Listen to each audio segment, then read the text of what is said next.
Hello everyone, welcome to our guide on how to permanently delete a YouTube channel. If you find this tutorial helpful, please consider subscribing and leaving a like. Now, let's dive right in. First, ensure you have selected the correct YouTube channel. To do this, click on your profile icon in the top right corner. You'll see the currently selected channel. If it's incorrect, click on Switch Account and choose the right one.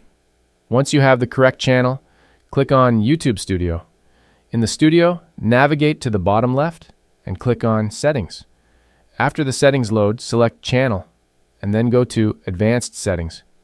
Scroll down until you find the Remove YouTube Content option under Other Settings. Clicking on this will take you to a page where you'll need to sign in again.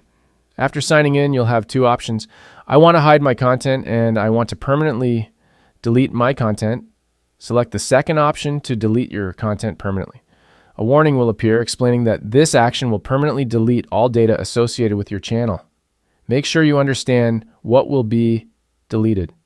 Then select the option and click Delete My Content.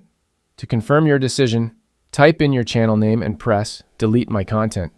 Your content is now being deleted. This process may take a few minutes to a few days, and that's it. You've successfully deleted your YouTube channel and all its data. Thanks for watching.